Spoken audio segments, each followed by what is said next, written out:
Hi friends, don't forget to subscribe to my channel and like your video. Thank you all. The horsepower war is over. The handling war is on. Cars like the Audi RS5 Coupe and Sportback with the Competition Plus package and Porsche's stunning new GT3 RS, cars we've driven in just the past few weeks, suggest a paradigm shift is coming in the performance car business. In an era when modern EV technology means pretty much anyone these days can build a 2,000 horsepower car that'll launch so hard it'll shred your intestines on the way to an insanely low 0 to 60 time, developing internal combustion engines that pump out ever more power to deliver marginal improvements in acceleration times, and top speed is increasingly a zero-sum game. But building a road car chassis with the hardware and software that allows enthusiastic and engaged drivers to be whole seconds faster around a racetrack than their rivals? That's a more complex skill set. Which perhaps explains this emerging focus from brands keen to polish their performance credentials on chassis tuning that delivers driving precision and driver exhilaration in equal measure. The 2023 Lamborghini Urus Performante, which is scheduled to arrive in the US before the end of the year and will be priced from $260,676, is the newest harbinger of this trend.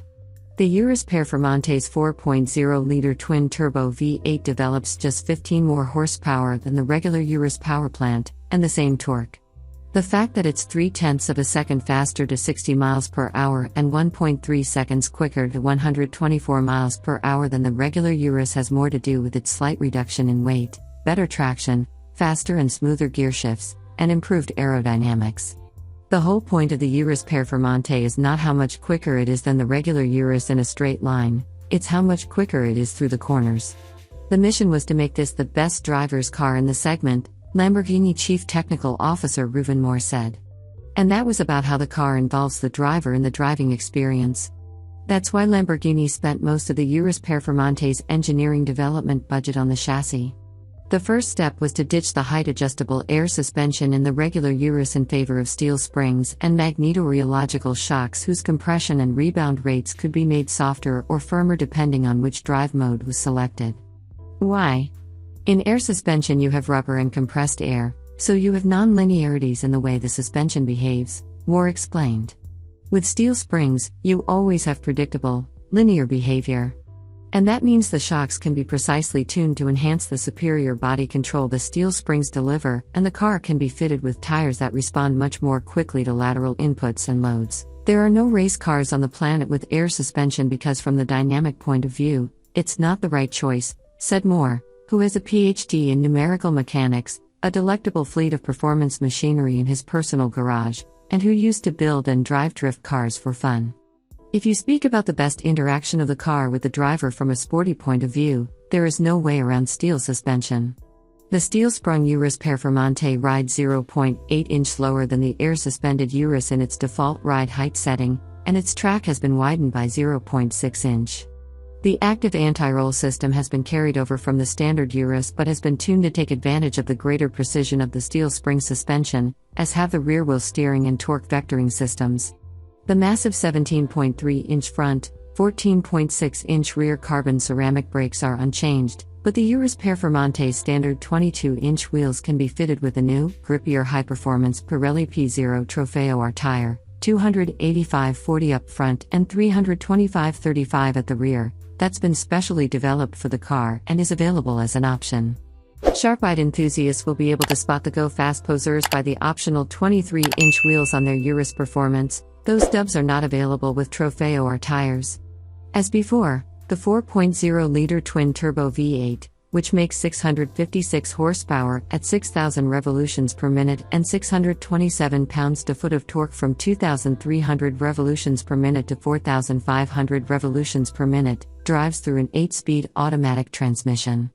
However, the transmission has been reprogrammed to be smoother and more responsive, especially in manual mode, and sends drive to all four wheels through a torsion-centered differential that's been set up to send more torque to the rear axle under acceleration. Lamborghini design chief Micha Borkert has given the Urus Performante a visual makeover, but it's not simply intended to make Sant'Agata Bolognese's scowling super SUV look even more like Darth Vader in a bad mood. A redesigned front bumper features a larger splitter and new intakes to improve cooling and help create an air curtain over the front wheels. Vents in the reprofiled hood help reduce air pressure in the engine compartment.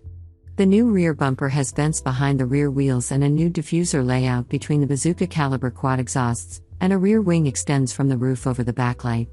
The new hood of the Urus Performante is made of carbon fiber, part of a weight reduction program that includes a titanium exhaust, lightweight interior trim, forged alloy wheels, and an optional carbon fiber roof. The Viper green shown here is the Urus Performante's hero color, though Lamborghini will paint one pretty much any shade you desire. The visible carbon fiber treatment on the hood is an option. Inside, black Alcantara with a new hexagonal stitching design on the seating is standard, with leather available as an option. Other options include the extension of the Performante trim on the doors, roof lining, and seat backrests, as well as matte carbon fiber and red door handles. New, dedicated Urus Performante graphics feature on both the central screen and the dash. Moore says the chassis hardware and software tweaks deliver a 5% improvement in both steering response and grip levels. The styling changes a 10% improvement in aerodynamic efficiency and 38% increase in rear axle downforce, and the lightweight components a 103-pound reduction in the overall mass. These may not sound like big numbers, but they add up to a Lamborghini Urus that indeed feels much more driver-focused, as we discovered on the fast yet technical 2.5-mile Autodromo Vallelunga, 20 miles north of Rome.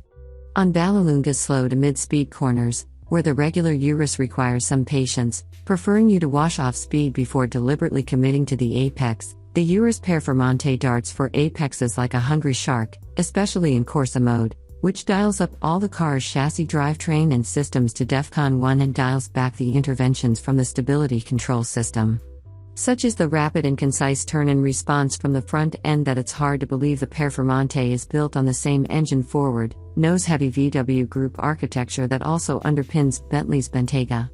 Want to tighten your line? Lift off the gas, and the big Lambo will obediently pivot, the tail's lateral acceleration easily caught with a touch of countersteer and throttle. Spotted your exit point? Punch the gas and feel the rear tires hook up and launch the car out of the corner.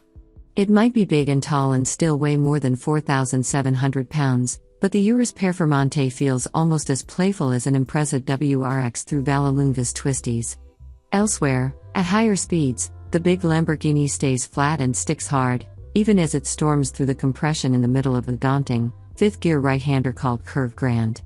The absence of roll, dive, squat, or diagonal pitch is utterly remarkable. We didn't get the chance to drive the Urus Performante on the rough-and-tumble roads around Vallelunga, but even on the track it's clear that in Corsa mode the suspension feels very tight, too tight, perhaps, for regular road work. Tooling back to the pits with the car set in the regular Strada mode suggests that, as in the regular Urus, the long wheelbase and wide track will calm primary ride motions, and the comfy, supportive seats will soak up most of the secondary ride jitters. New for the Urus Performante is Rally Mode, which specifically sets up the chassis to enable the big Lambo to dance down a gravel road like a rally racer. Among other things, the damping and compression rates of the shocks are softened below those of the Strada setting to allow the Performante to move on its springs much more to help initiate cornering response and enhance traction on loose and rough surfaces. If you're used to pitching a Subaru Impreza sideways on gravel or snow, you'll notice a little extra movement from the rear of the Urus Performante that will rotate the car further than you perhaps wanted or needed. That's the rear wheel steering and torque vectoring at work. It's designed to help non-expert drivers who typically continue to turn into a corner when their car starts to slide rather than open the steering as they go to power, says Moore. If the car understands they want to initiate a drift, then they only need to be brave and push the throttle, he said. The rest is managed by the car. If you are a pro driver and you are trained to drift with cars without control systems, then you have to rethink a little bit. Few Urus Performante owners will ever dream of cosplaying Colin McRae down a forest track. But rally mode gives them bragging rights their buddies driving Aston Martin DBX 707S or the heavy-hitter Porsche Cayennes don't have, dude. No rally mode in that thing? Seriously? Okay, rally mode is a bit of a gimmick, but it doesn't detract from the essential truth that defines the Urus Performante. It might only have a mere 15 more horses under the hood than the regular Urus, but it's up to 3.5 seconds a lap quicker around Vallelunga. About 1.5 seconds of that is down to the Trofeo R tires, says Moore. The rest is due to the chassis hardware and software improvements. Best of all, the driver is at the core of that performance differential. The Urus Performante support technologies will help you out when needed, but the fundamental chassis setup allows drivers of all abilities to explore their own limits, and the limits of the car, with confidence. Sure, it'll take more effort to match a pro driver's time on a track than in a straight line, where, these days, equaling the factory 0 to 60 number requires little more than mashing the gas and holding on. But surely that's the whole point of driving? More power is not always more fun, more said. The Lamborghini Urus Performante proves the point. It only has a little more power than the regular Urus, but it's a whole lot more fun to drive.